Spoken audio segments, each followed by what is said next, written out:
Have you ever wondered how the aluminum foil, that kitchen essential, comes to be? The answer might surprise you.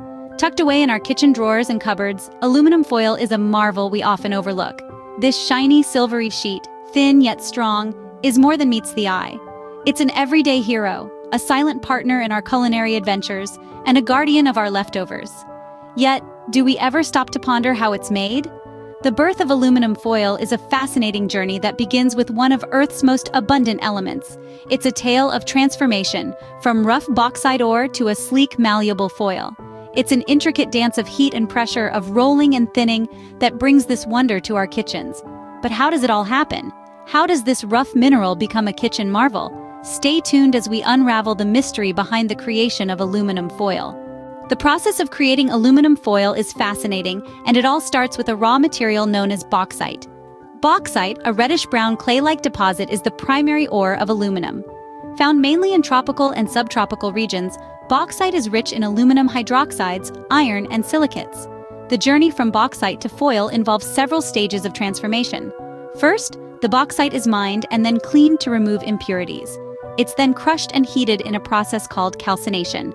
This results in a white powder known as alumina, or aluminum oxide.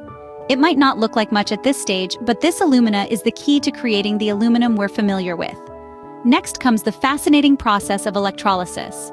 The alumina is dissolved in a molten substance called cryolite, which helps to lower the melting point of the alumina. When an electric current is passed through this mixture, the aluminum separates from the oxygen, and voila, you've got molten aluminum. But we're not done yet. This molten aluminum is then poured into large molds, where it cools and hardens into large blocks called ingots. These ingots may not look like your kitchen foil yet, but they're well on their way. The ingots are then sent to a rolling mill, where they're heated and rolled out into long, thin sheets. This rolling process is repeated several times, with the ingots becoming thinner and thinner with each pass.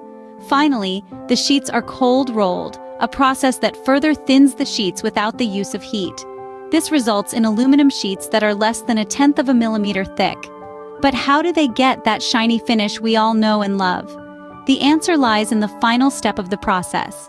The sheets are sent through a finishing mill, where they're polished to a high shine and then wound into the familiar rolls of aluminum foil we see in stores.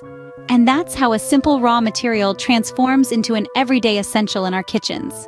Isn't it amazing how something so common can have such an intricate creation process? Aluminum foil, a product we use in our kitchens, barbecues, and even in DIY projects, has a fascinating birth story. It starts with bauxite extraction, moves through the Bayer process and Hall-Héroult process, and ends up being rolled into thin sheets that we see in our homes. It's a journey that involves science, engineering, and a bit of magic. It's a testament to human ingenuity, reminding us of how we've learned to manipulate the elements to our advantage. The role of aluminum foil in our lives is more significant than we often realize. It helps keep our food fresh, aids in cooking, and even plays a part in our creative endeavors. So next time you tear off a sheet of aluminum foil, take a moment to appreciate the incredible journey it's been on. Don't forget to like, share, and subscribe for more interesting videos about the things we often take for granted.